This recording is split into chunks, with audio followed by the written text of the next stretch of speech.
incidental report or a case report, which definitely has areas of interest and take-home messages.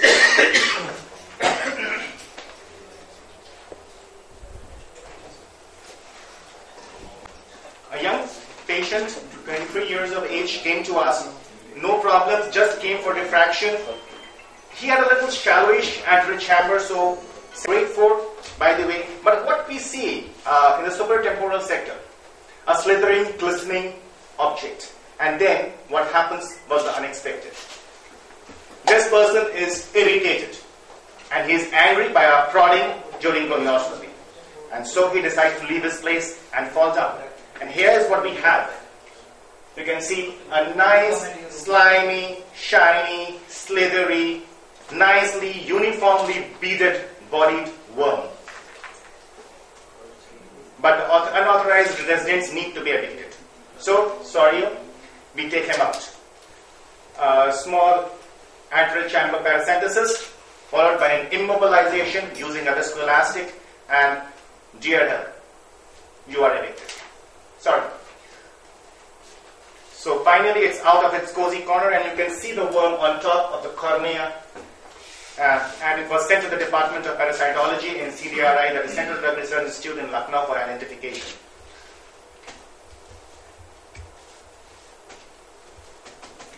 Sorry. It's not responding, sorry. Possibility of microfilaria with a nicely nodular segmented body, which you can see in there.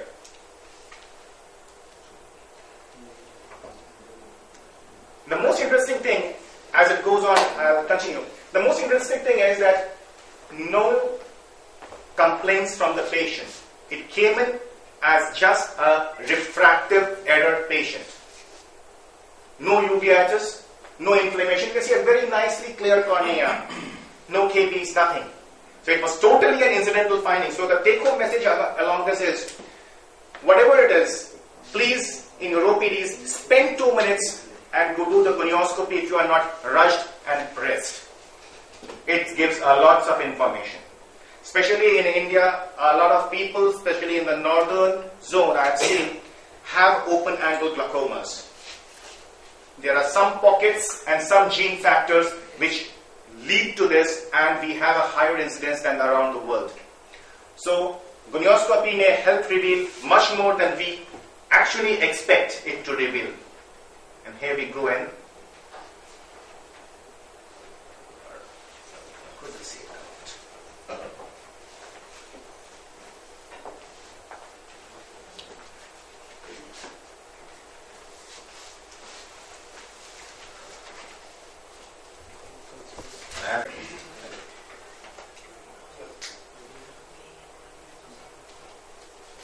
See the wriggling movements here, and hair is taken out, and that's, sorry, but you are not allowed.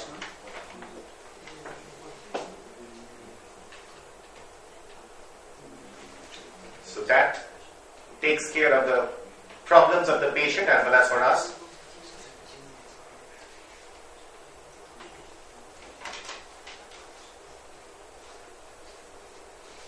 So thank you very much. That summarizes it. Thank you very much. Unfortunately, while removing, you may lose it to the posterior chamber, and then you had it. First, and second is, after using intracameral lignocaine, first immobilize the worm, then you put viscoelastic to protect it going into the posterior chamber, then take it out. That's the dictum. That's how it was done actually. The first thing that you not bet, so that's why. Okay. The first thing that was done after the paracentesis goes in intracameral lignocaine, because it's a topical case. Patient will not allow us to work as well. Sir, may I have it? Sure. It's a topical case without a block.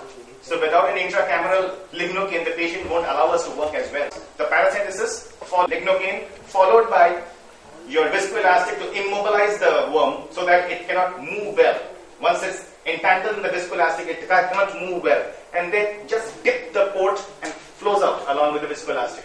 So the ideal method would have been that with the viscoelastic itself, the posterior lip node to be depressed. Exactly. Other instrument. Exactly. That's how it was done actually. One dictum is to immobilize. It's a live worm. Exactly. So yeah, it's very important. Lignocaine almost mask what he has told later. Yeah. I agree with it. If you just push in viscoelastic and try that the worm comes out along with the Yes, sir. and then you will lose it forever. Yes, you have it. Yes, I had one. I lost it. And the patient never came back because it was never having a problem. Just last one, could you identify the subtype of microfilaria? From HCPGI people and all. Actually, we sent it to CDRI in the Department of Anesthesiology. So, it was close to the institute, about half a kilometer from there. Yeah.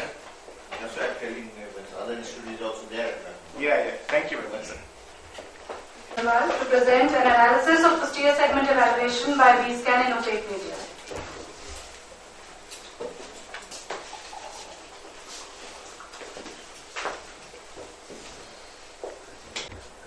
Analysis of the posterior segment evaluation by B-scan in opaque media. We have no financial disclosures.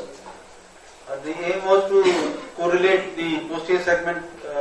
Actually, the posterior segment evaluation is difficult in cases of opaque media.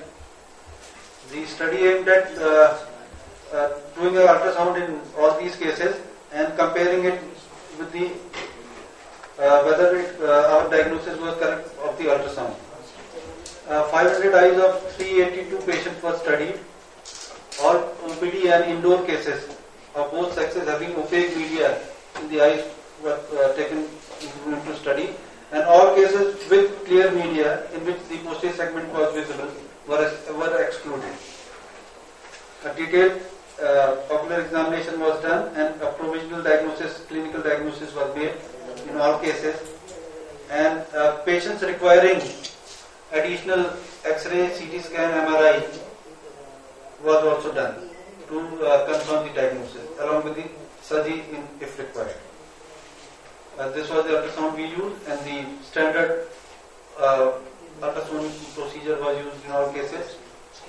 The help of radiologists was sought for the interpretation of ultrasound if it was doubtful. In all cases, digital images were recorded, and the diagnosis, as I told you earlier, was confirmed with clinical examination, other radiological investigations, surgery if done, and histopathology. We got a number of ultrasonic diagnoses. Out of these, in cases of asteroid, halosis, vitreous hemorrhage, vitreous detachment, nucleus drop, dislocated IOLs, and hyaloid hemorrhage, the ultrasonic diagnosis was confirmed otherwise also, except in case of vitreous membrane, in which we had 2 false positive results. This was the case of asteroid halosis. This nucleus fragment because of the dislocated IOL and nucleus fragment, and this ultrasound suggestive of retinal detachment. This is a choroidal hemorrhage in a case. This ultrasound showing a single intraocular foreign body. This is a disorganized eyeball, and in cases of child also it was done.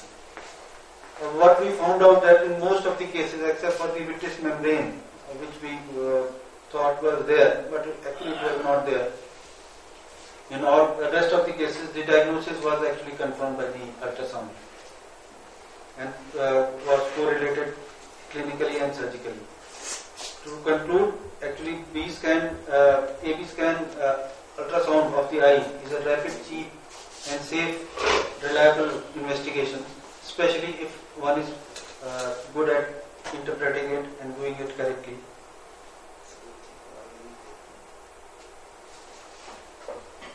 Thank you.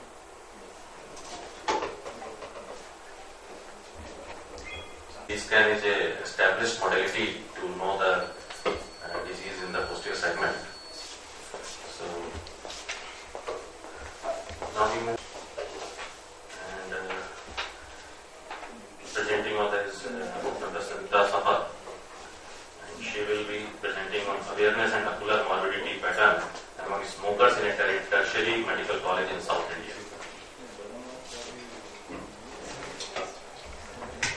Good afternoon. afternoon all.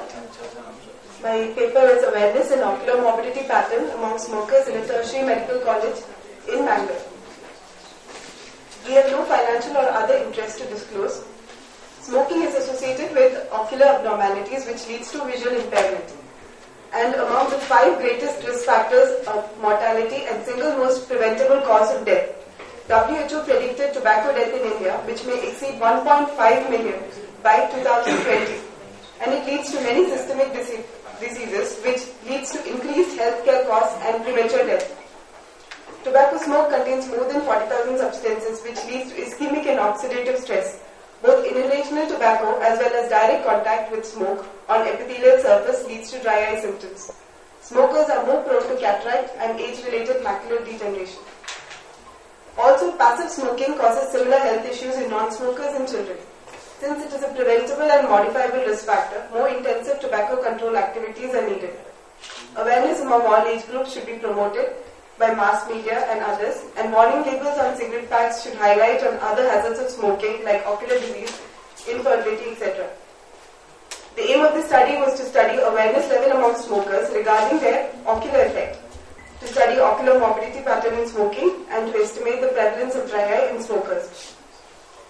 The approval of the study was obtained by the Ethics Committee. Hospital-based cross-sectional study was done among current smokers above 18 years by convenience sampling, and informed consent was taken from each. Our inclusion criteria were current smokers 18 years and older who have smoked at least 100 cigarettes in lifetime and are currently smoking, not diagnosed previously to have dry eye, not on any topical medication, no history of thyroid eye disease, no history of previous contact lens use or any other calling disease. Method of the study, validated and pilot tested questionnaire was used to collect the data. Anterior segment examination was done using slit lamp, and dry eye evaluation was done by Shermer's and Tita. These are the values used. And we had 280 cases. Out of 199 were males and 81 were females. Age range was 18 to 81 years. Mean age of males were 50 and 47 for females. Majority of the group started smoking at around 14 to 20 years, that is 56%, and only 0.3% started between 27 to 30 years. In our study, 10% were diagnosed to have severe dry eye, 20% moderate, and 25 mild dry eye. The most common symptom in our age group in this study was irritation of the eye seen in 48%, followed by blurring, burning sensation, and itching. Anterior segment, 24% had redness of the eye, and 21% were diagnosed with cataract. In our study, almost 31% were aware of the effects of smoking on the eye. But out of these aware, 28% tried to quit smoking but had failed, and 72% had no efforts to quit in spite of the knowledge that smoking causes problems. None of the patients had any success in quitting smoking. Discussion, the smoking has a negative effect on the treatment of certain eye diseases. They are more prone to bilateral ocular inflammation and reduced vision as compared to non-smokers. Older age group and female sex have higher risk for dry eye disease, and most common complaint in previous studies was reduction in vision. Dry eye disease negatively affected quality of life and productivity. Cessation of smoking reduces risk of cataract by limiting dose-related damage to the lens. The limitations of the study were external factors like exposure at work, passive smoking, air pollution, which may affect the eye, wasn't evaluated. Social desirability bias caused the smokers to report reduced number of cigarettes smoked. Quantity of tobacco used was not measured. Presence of diminution of vision was self-reported, and it may differ. And dilated posterior segment evaluation was not done. The need for awareness of the consequence of smoking by educating the general population is necessary. Ill effects of smoking should be stressed by public health campaigns, and blindness can be used as a phrase that should be represented in these campaigns to attract attention of the masses. These are my references.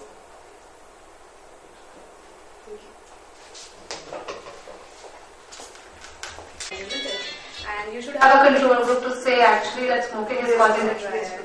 But there are other factors which cause dry eye. Because you said older females had more dry eye. Anyways, they have no dry eye, even if they smoke or don't smoke. Like social media should do this. And what about the doctors? Do we take the history of smoking in each and every patient? Yes. Of dry eye, of any retinal disease or any macular disease? Even any macular disease has a problem. Do we say to the patient that you should quit the smoking? No, but we should do it from our hands, our mouths also. In fact, you have not analyzed the posterior segment, though your study was on smokers. Yes. So, a fundus examination should have been performed. Yes. It was a questionnaire based study. Yes. So many things are leaving out, just dry eye, it is not just. And we should be ready to tell the patient that if you do the smoking, you will have this. Thank you. Dry eye related to systemic diseases, their management and long-term follow-up. Good afternoon, everybody. My study is childhood dry eye related to systemic diseases, their management and long-term follow-up. There is no financial interest to discuss. Dry eye is defined as a disorder of the tear film due to tear deficiency or excessive tear evacuation, which causes damage to the interpalpebral ocular surface and is associated with symptoms of ocular discomfort. The objective is to describe the ocular aspect and management of a series of cases of children with a dry eye and to correlate them with the systemic involvement and impact on the vision in order to raise awareness and offer information on the long-term aspect of these diseases. The aim of the study is to study the potential causes of dry eye in children with reference to their clinical diversity, systemic association, ocular outcome and treatment. It is a retrospective a study of 17 cases series which is studied with dry eye over a period of 36 months. We are included in this study. Inclusion criteria was ocular surface damage and tear deficiency. 10 patients were female, 7 were male with a bilateral involvement. Frequent symptoms were repeated blinking, red eye, photophobia, and low visual acuity. 4 patients had corneal ulcer. The following tests were performed in all patients according to medical history of lacrimia, chronic conjunctivitis, keratitis, and or systemic history compatible with disease potentially associated with dry eye. In this study, tear film breakup time was less than 10 seconds was considered abnormal and considered with dry eye. Sermer test was performed without anesthesia. If less than 10 mm of the tear paper become wet in 5 minutes, this was considered to be consistent with a dry eye. Rose-Van staining, positive staining of the conjunctiva as previously described by them with a score more than 3 was considered consistent with the diagnosis of dry eye syndrome. Initial treatment consisted of artificial tear eye drops applied from 1 to 5 times a day. In a more severe or non-responsive cases, non-preserved artificial tear was introduced. Antibiotic, steroid, and cyclosporine were prescribed as mentioned below in the indicated cases. Autologous serum tear were prescribed in cases of severe refractory dry eye.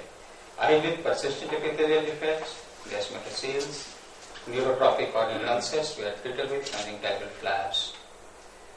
All the patients were treated with artificial tear. Other mortality associated with systemic condition were found in all the patients. Best vision achieved was 6/18 at the last visit. This is the analysis of my study. Dry eye, my conclusion is dry eye in childhood are a potential indication of systemic diseases, one-time systemic investigation, close follow-up, and preparing the family for long-term treatment are necessary to preserve ocular health and systemic association. This is in the open. We point out here congenital, immune, dermatological, endocrine, environmental, nutritional, and post-infectious conditions can lead to dry eye syndrome. Pediatrician and other child health care professionals need to be alert to the symptoms, sign, and potential causes of this condition. Close follow-up and preparation of the patient family for long-term and multidisciplinary treatment aimed at preserving ocular health is recommended for dry eye in childhood. That is take home message. Thank you. How you could get autologous?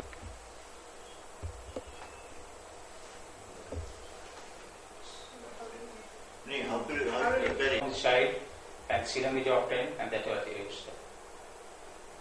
No, that serum will get over after some time, and it will not remain immediately. It is only for 1 or 2 days I use it. And so, have you got any reference how long it remains physiologically active? Because people are using. If it is kept in freeze, then for 3 days. So that's you are telling us all right. I'm not denying it, but have you got the reference or how you are saying? What is the answer? You are used it in your study. How you are used? We are asking you. Just I take blood, prepare serum, and just use it for 2 days. And every 2 days you take the serum. No, but how you are sure that it will remain physiologically active for 2 days? What is your reference? Not at all. No, but you cannot see. That's the problem of whole medicine, not in ophthalmology. You cannot take things for granted, or you cannot experiment on the human eyes or human body rather. Means that's a comment. Yeah. And how can you say that this is the effect of autologous serum? Yeah. Are you not giving anything else? Yes. Because it is the most common cause of the childhood dry eye. Actually, I am just dealing with the systemic diseases. Fine, but if the systemic disease, vitamin A deficiency is the most prevalent cause in the childhood. Of course, sir. Okay, thank you, doctor. And he is going to present old method still has its place in instruments and glamorous word.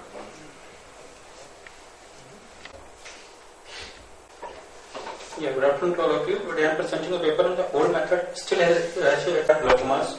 31.2% of these patients were primary ankylosing glaucoma suspects. Progression PSC and PSCG 22% and 28.5% respectively.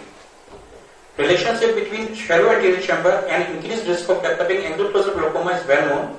Axial anterior chamber depth is a major predisposing factor for the development of the ankylosing glaucoma.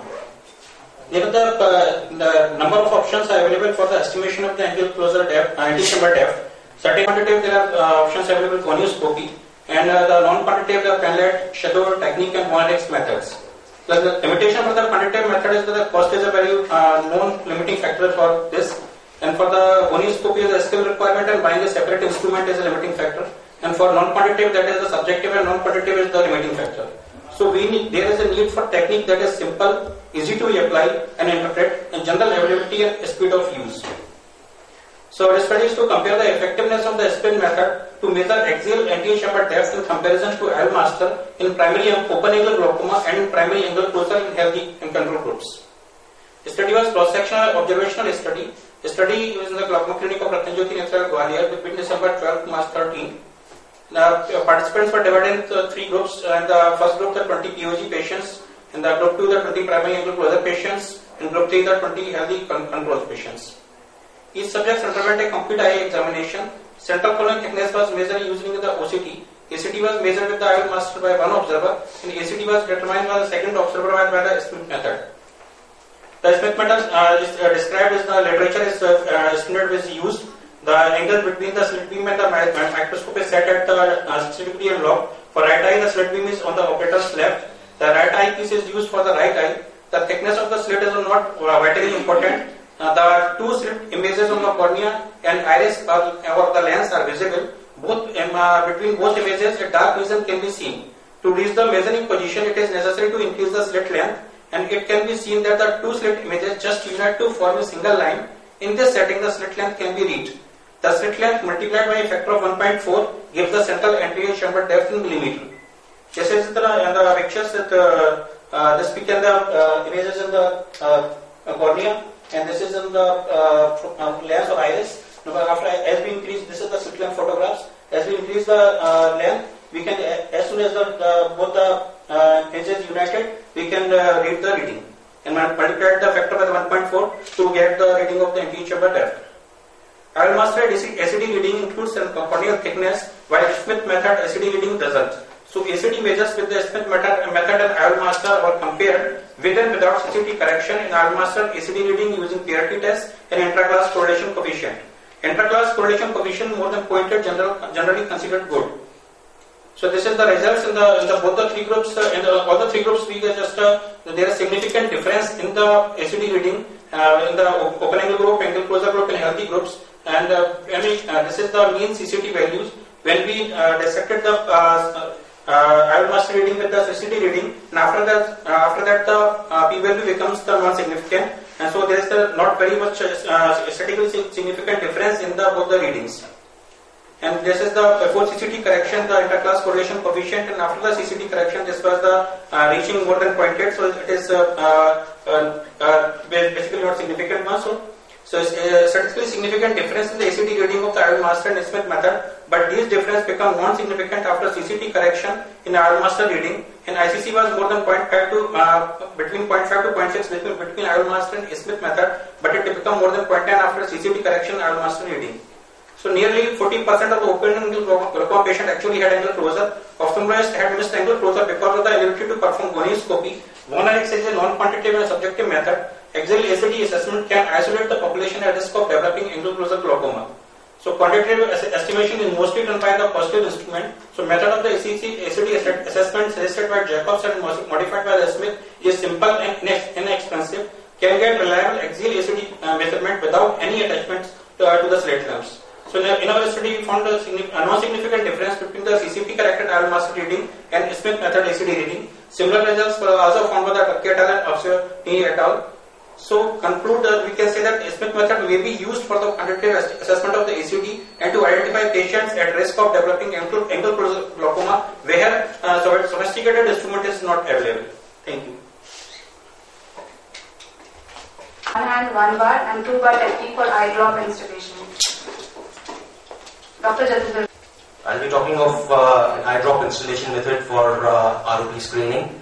The background is that we found that it was not uncommon for babies undergoing ROP screening to give us poor, erratic and variable response to the bariatric drug installation. And the traditional methods that were used have shown us that you can have spillage of up to 30%. In 30% of cases, the eye drop does not actually reach the eye. The ideal method should be easy to use because usually the installation is being done by paramedical and supporting personnel, and in some institutions, in some places, it is the attendants who are actually doing it. It should be safe in the hands of these people who are not very skilled, who are not really trained. It should be repeatable. It should ensure an installation every time so that we have adequate dilatation with the minimal possible dosing, and there are no side effects because of systemic absorption. So we started 3 techniques here. The two-handed techniques. I've already mentioned that there were high failure rates with the one-handed methods. We found that in principle, this was one of the techniques that people have been using very frequently, that's using the 2 thumbs to pry apart the upper and the lower lid. But there is a mismatch in the size of the eye and the large thumbs. Therefore, many times there is a loss there in terms of the eye drop that is instilled. In our study, we found that the operators rated this as the easiest method to use. This was using one hand and one bud. The upper lid was retracted using the thumb and the lower lid using an eye bud.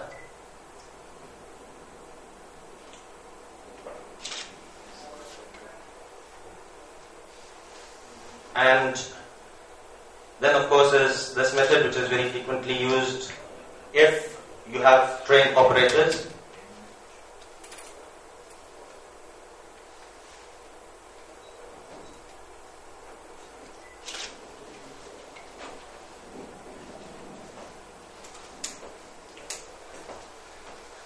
So here is what we did.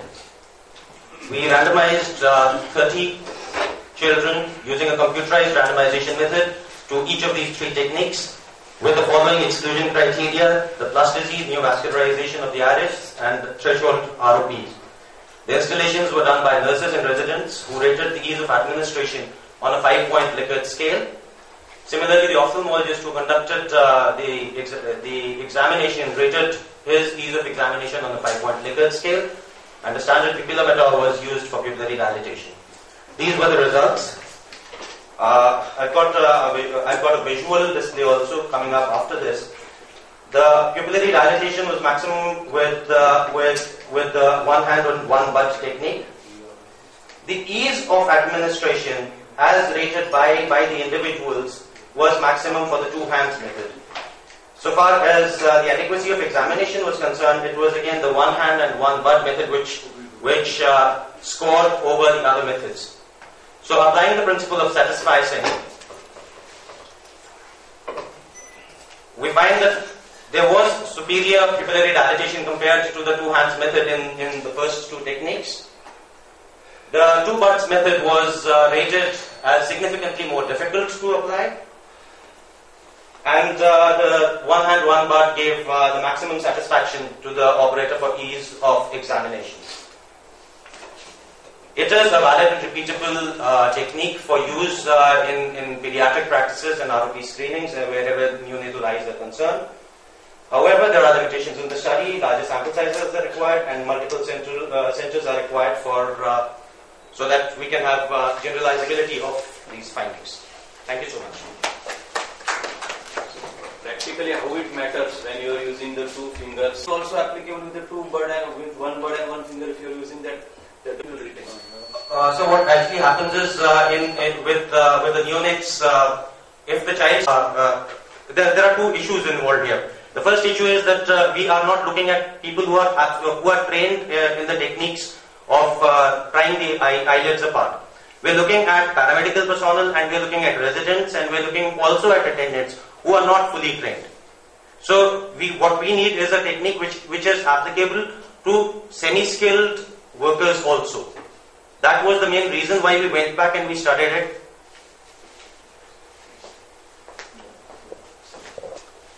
What is the rules by the two thumbs or the one bud and one thumb?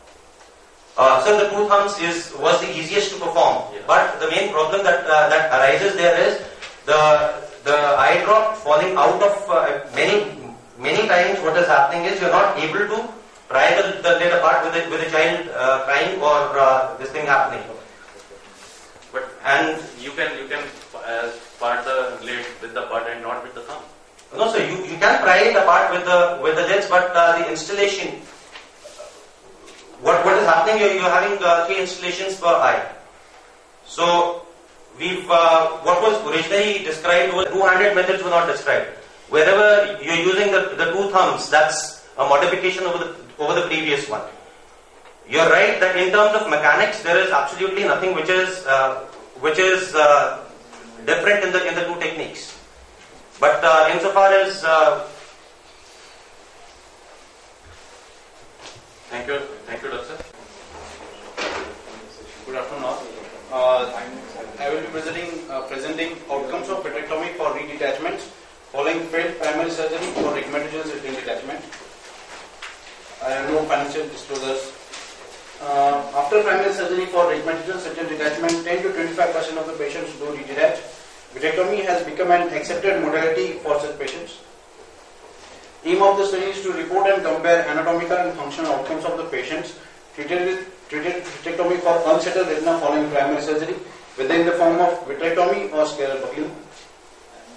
Patients with unsettled retina following primary surgery for rigmatogenous retinal detachment have been included and followed up for 1 year. And coexisting ocular pathologies and gross media opacities were excluded. It is an retrospective non-comparative consecutive case series of 92 eyes. After complete ophthalmological examination, and the details also were noted of preoperative and intraoperative. At the time of primary surgery, the patients were divided into 2 groups. Group A undergone scleral buckling and Group B vitrectomy with veiled buckle. And when they presented with this redetachment, all patients undergone vitrectomy. They have been divided into 2 groups, Group 1 and Group 2, that is early and late intervention, according to the time of the intervention. At the time of primary surgery, 22 patients undergone siliconoid infusion, but at the time of re-surgery, 76 patients have undergone siliconoid infusion.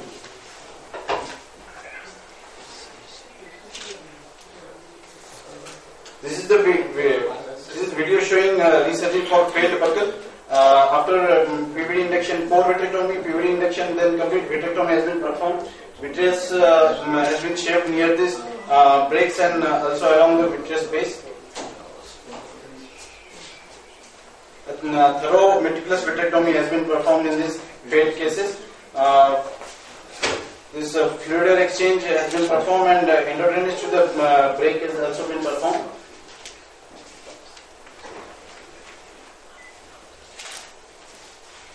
this retina attached, and then remaining fluid has been aspirated, and further endo laser barrage has been done. Endo laser surrounding the break, and also further laser has been done. These are the PVR changes at the time of primary and re-surgery. This is the video showing re-surgery in the post-vitrectomy. This is the surgery performed under oil. This PFCL has been injected, and with the forceps, the subsilicon oil membrane has been peeled off.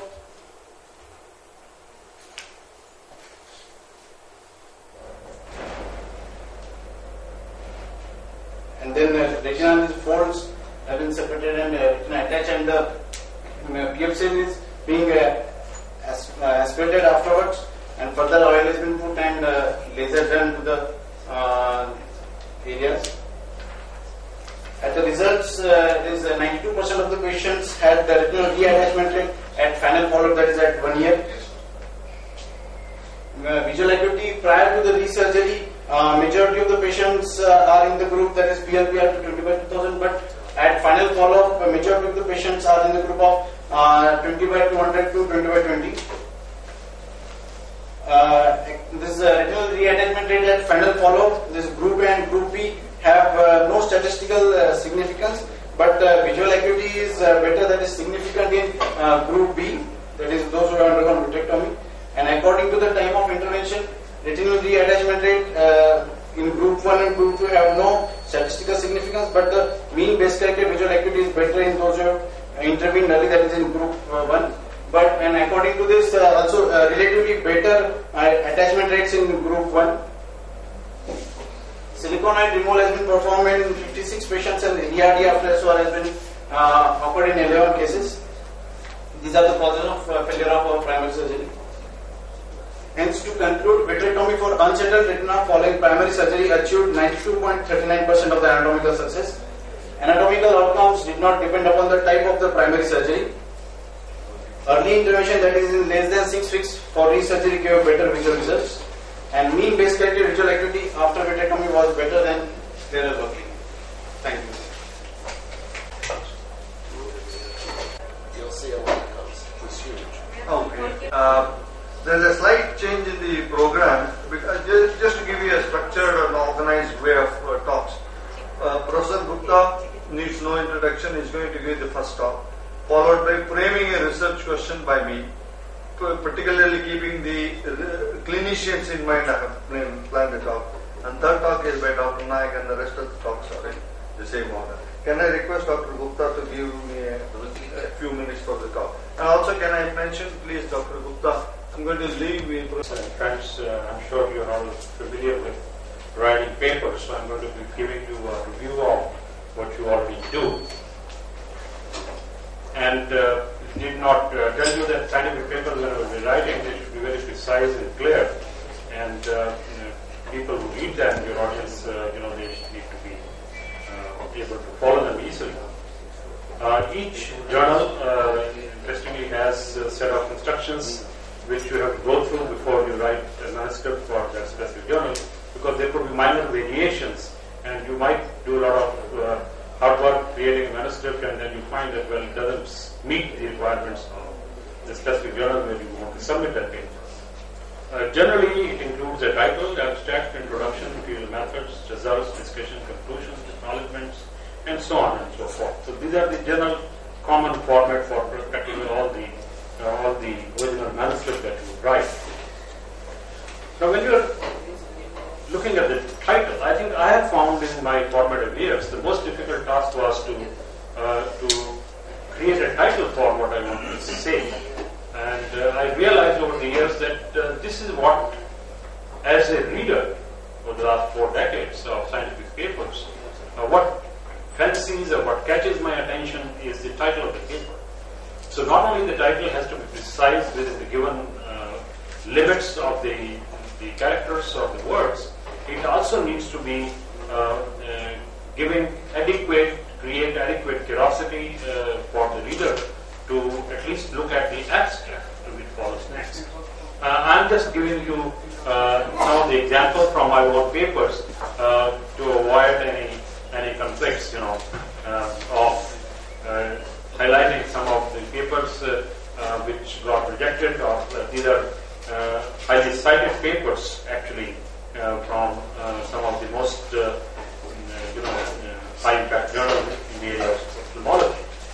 see how it's a self-explanatory. So when you read, then you already know as a reader that, well, this drug is an adjunct to the management. I have not given any conclusion here. I have not said that you must use. I am not saying this is a miracle drug. I have just said that. Likewise, when we are saying the second title, we are saying that, well, this disease may present like this. So enough to raise your curiosity levels and go to the next mistake. It should not declare, it should not be conclusive, it should not say that this is recommended or this is what is confirmed. There's nothing like confirmation, confirmatory test, or conclusive evidence that you should say in your title. The next step when you are reading an article, the title is sketching off, is the abstract.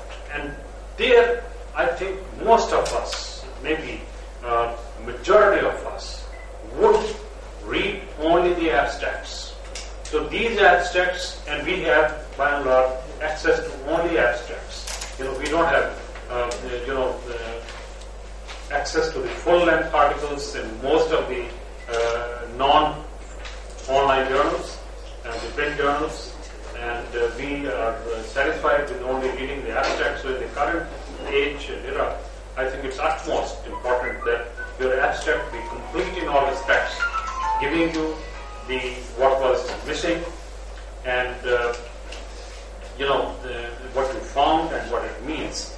And not only this, the reviewers who are going to review your article would also be provided only with the abstract, which is a structured abstract, and looking at that, they might not feel the need to go through the entire article, and they say, well, this is nonsense and stuff, and they may send it back, comment on that. So it has to, you have to spend the maximum time on structuring your abstract. Now this is some of these, usual formats. It might vary a little with the journal, like purpose, design, participant, methods, or it could be another journal which might say only the methods, results, and conclusions. Now here I would like to, and I underestimated the power of these keywords, and I'd like to share just a small anecdote. I've been working a lot many years on the ocular tuberculosis, and invited a scientist a couple of months ago to my institute, and he was searching for my papers. He was looking for a keyword, extrapulmonary tuberculosis. And all the last 20-25 years, I have never used extrapulmonary tuberculosis as a keyword in any of my 25 papers. And he says, look, you have no paper. And when I asked him to look around for my name, and then he said, oh, when I search for your name, all the papers come. But when I search for extrapulmonary tuberculosis, none of the papers shows up. How is it? This is a very, very important lesson for me, and for all. That's why I'm sharing with you that when you choose your keywords, be very, very careful to use those keywords. So instead of the book, I would be focusing more on the indexing of the book, and see what kind of words are used as such queries, when you are looking for a specific article. Because if your article is not read by people who are interested to read that, it has lost its meaning. As a reviewer, when I'm looking at an article, I might pass the abstract, I might pass the title, but when it comes to the introduction, and I find it complicated, and I find the authors have spent a whole lot of detailed review of literature, I get put off. What the fellow is trying to say, he has to very, very simple, in a diffuse manner, just introduce the subject, and then come very quickly to the specifics, that these are some of the stuff which is missing in literature, this is what I want to explore, and this is what we want to make our comments on, rather than review the whole lot of literature that, well, there are 10 cases and I want to add another 5 cases. There doesn't make for any interesting introduction to a research article. This is what I told you here. And you must highlight, what ultimately you are going to show. from a reader perspective, it's very important that he knows by the end of those 2 paragraphs that what am I going to look into this article?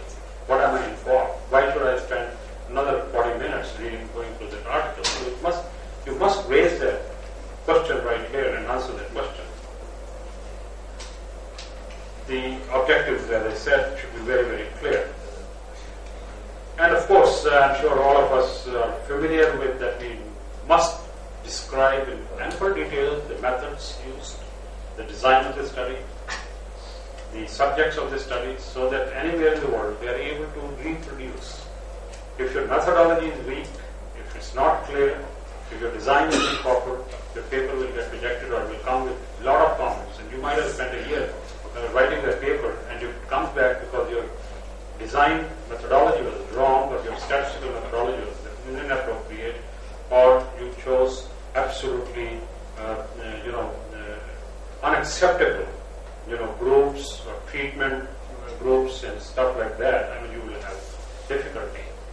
And of course, some of these things need to be clearly mentioned for the Ethics Institute Review Board, for committee approvals. If you've used animals, then you have to talk about the animal, they were followed certain rules. Your methods also must say the inclusion and exclusion criteria. These days, the journals are becoming very, very picky about, who were excluded. Why there was such a dropout rate? You're talking of 100 patients. You dropped out of your study 900 patients. They want to know why those 900 patients were dropped out of your study and why you chose to have that selective 100 patients were included in there. And of course, how you measure those outcomes. And statistical said that. Now, very often, what I find when I'm reviewing these papers, that the authors tend to justify why they chose a particular method in the method section. No. In the method section, we need to describe the method, but when we start discussing that, the results, then we need to spend some time on discussing a particular methodology we use to reach that outcome actually. So that needs to come into the discussion section and not in the methodology. In the method, you need to just specify, this is what I used in my methods, and that's good enough. And of course, the results again, and you need to be very, very worrisome about the dropouts. I mean, people are looking very, very seriously at the dropout rates in the study. Now, what's important here is that you don't need to be repetitive, and this is where the problem is. First, you write very elaborate results and then put the same data in a table. You need to provide perhaps only very, very few details in the text and put most of those facts and figures in the tabulated form. So that, and when you are giving a title to the table, it must be complete without having to refer to the manuscript text. You should be able to see that, like what it says here, demographic and baseline clinical characteristics. So anybody doesn't need to refer to the main text of the paper. Just the table itself, the legend is so clear that what you're seeing here is actually the outcome of that, what we're reporting. Likewise, the outcomes, particularly the visual outcomes and any other outcomes, you need to put them in a table manner. This is far more understandable and appreciable when you have tabulated data rather than put them in the main text of the. Then you need to report. You can't be selective that, well, I'll report only the significant outcomes. Those which are non-significant also need to be put in these tables to make any meaningful discussion. And of course, you need to describe case examples wherever appropriate, if you're showing some of this imaging and some of those, specific complications you want to show, or observations you want to show. And while preparing the tables, each table again should have, if you're using any acronyms or abbreviations, each table have to have its own. At the bottom of the table, at the footnotes, you must give the expanded form. Not that, you're given in table 1 and you don't need to give it in table 2. I think each table needs to be complete in all respects. The figures need appropriate annotations. Again, the legends of the figures have to be self-sufficient You don't have to refer to the text of the paper. When you are inserting figures in your paper, they must be sufficiently labeled. And if you can provide some of these graphs, they are the very good way of presenting your outcomes. Now, when we are talking the discussion, I think we get carried away by repeating what people have otherwise done. What you need to highlight here is a little bit about the method, why you chose that particular method. Then you need to talk about what you found and what it means actually in terms of new outcomes that you discovered during the course of your study and how it can be applied. You also need to discuss the limitations of your study. In what way is your study limited? And there could be several factors for those. Now, something which we are given to using very loud claims and tall claims, I think we need to avoid those tall claims that I have proven forever that this is so and so. Now we found, we sport, we speculate. Over speculation should be avoided. It could not be all the time speculative. You can't be hypothesizing all the time in discussion. It must remain restricted to what you find. And of course, the conclusions again are very, very important part. This is the concluding paragraph where you want to say again what you really, how this can be applicable. And acknowledgements, the bibliography, and I think one of the papers which I was reviewing a couple of months ago, each reference of the 40 or 50 odd references which were given was wrong. I could not locate, I had to make corrections, and when I sent my review, the editor got so happy that I really looked at all the references because they were all wrongly cited. They were not even there. Okay, and I had to actually do that exercise for the authors. So simple rules, the target journal, you must know where you want to submit your paper. By and large, with the Indian authors, the problem is the use of, we never learned the correct use of language, correct use of particles, grammar, or syntax. There are major issues where we put off the reviewer from giving you a positive review. But of course, we discussed in sessions before the plagiarism. Thank you so much for your kind attention. Thank you, sir, Professor Gupta, for a wonderful clinician. I'm a private practitioner. Still, I try and keep myself occupied doing research, and I also am the associate editor of Indian Journal of Ophthalmology. Now, framing a research question is important, but before you frame, you realize this was done thousands of years ago by our ancestors. They said all humans at times should have passion only for adoption of truth and rejection of falsehood. Wonderful statement. This was made 5,000-6,000. We don't even know when they made this statement. Second, this is not you attach your belief to one thought process which you think is correct and forget about it. No. The facts or the truth keeps changing because everything is a relative truth. There is nothing called absolute truth. So you remove or disengage your belief from one belief and reattach it to a greater belief. See, so wonderfully they have described. Clinical example. Once upon a time, cornea was thick in the periphery, thin in the center. But now we realize it's so vast. It could be 500, it could be 600 microns, 400 microns, anything it can. So we have understood it better, and therefore, so this is what we need to do first of all. Now, why do research? Without research, you can take castor oil for capture and be happy with it. Okay. Now, what do you need to do a research? As a clinician, what do you need? With examples, I will show you what do you need and how important it is to frame your research question. Now, you need lots of funds. Without funds, you need helpers and you need, most importantly, critical thinking. Without critical thinking, you cannot do research. Okay? These are the prerequisite for research. What is it? You need to have knowledge, because first of all you have to identify the lacuna in the knowledge. Then only you can frame a research question. Without identifying knowledge, without having a knowledge, how can you identify the lacunae in the knowledge? So you need to have knowledge of the existing knowledge, not long time ago knowledge. You need to have identify the gap, and having identified that, you do research to fill that gap in the knowledge. Okay? So how do you take, for example, all clinicians see diabetic macular edema. Okay? Following uncomplicated cataract extraction or following uncomplicated phaco, you do see diabetic macular edema. Now, what do? You want to do a research on why exactly it happens, what percentage it happens, etc., etc. You have to frame the question very carefully. So what do? You search the literature. Okay?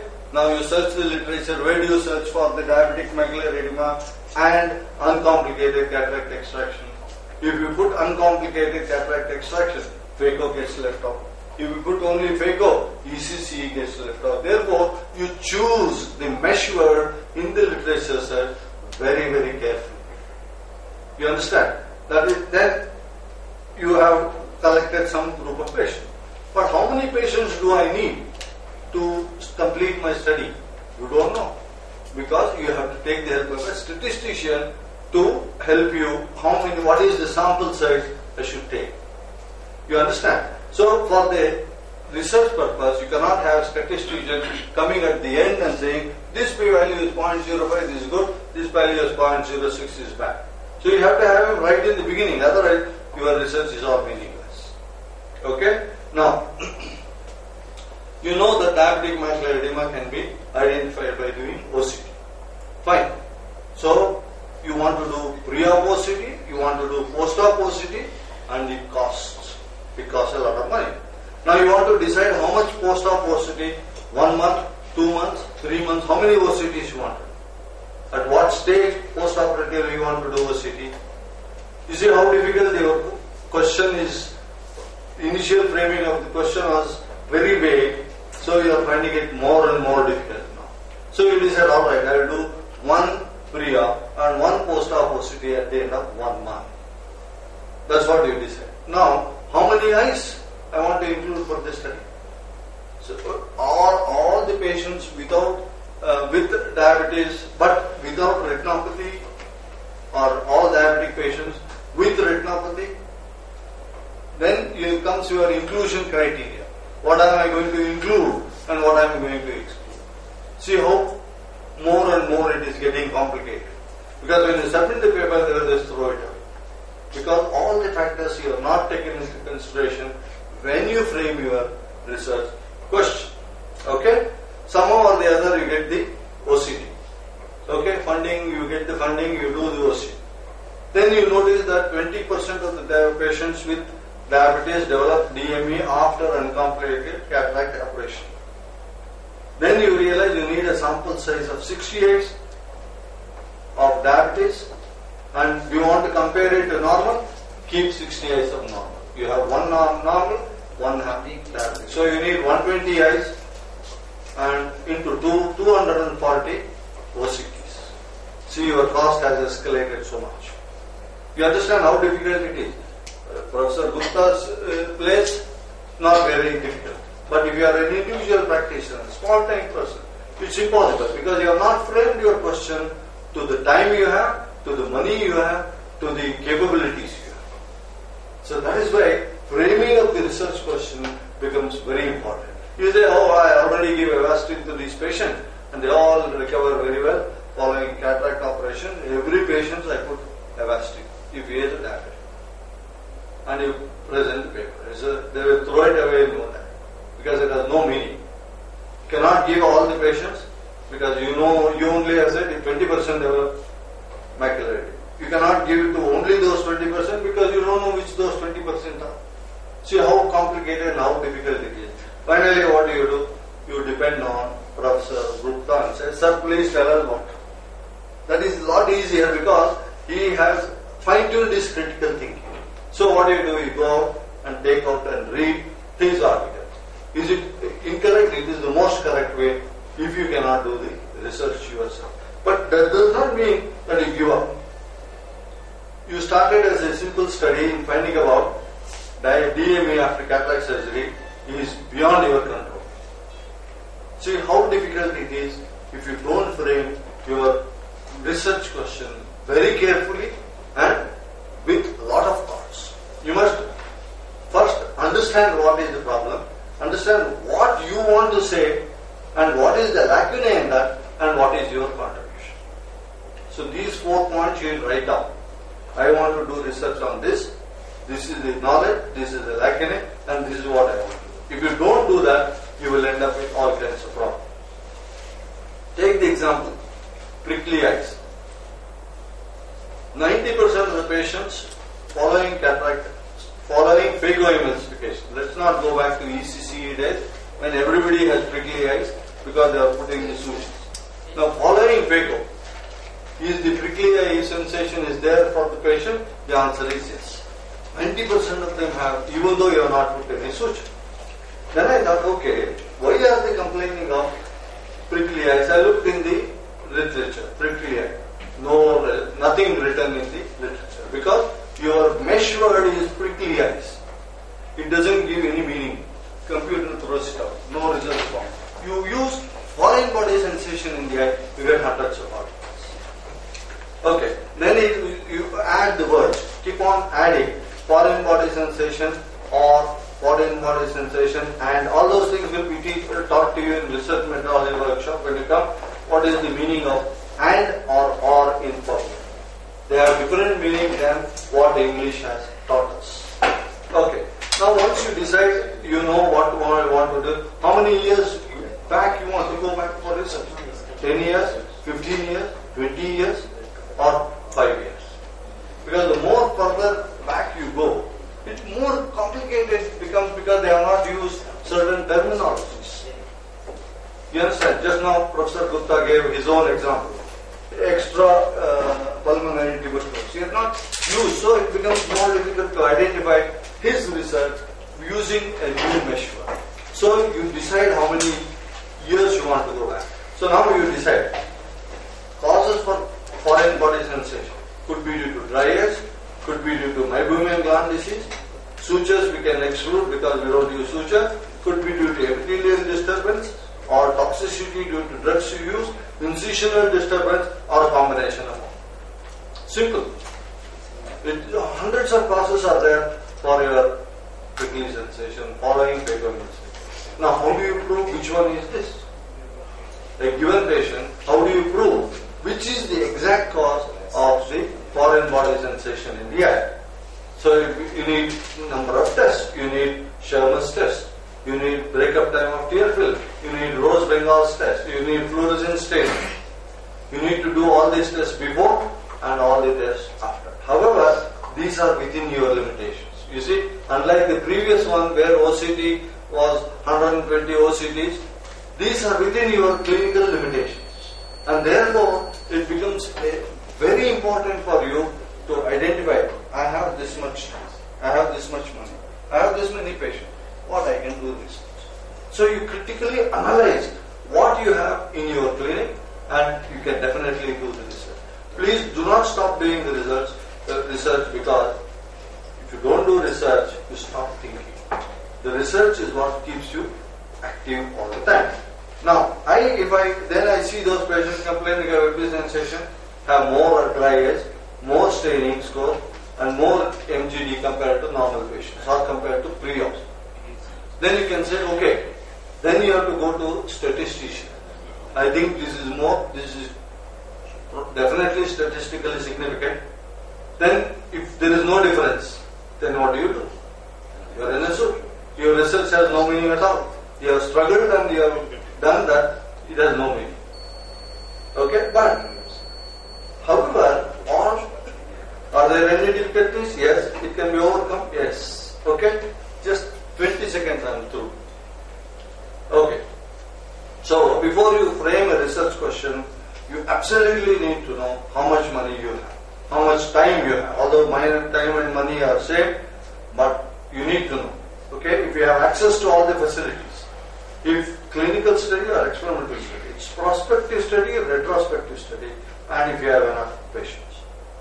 So I think I'll stop at that. So these are the important things you need to know if you are planning any kind of research in your clinical practice. Thank you very much. No. Thank you, Sandan. Thanks. I started on time. Yes, thank you.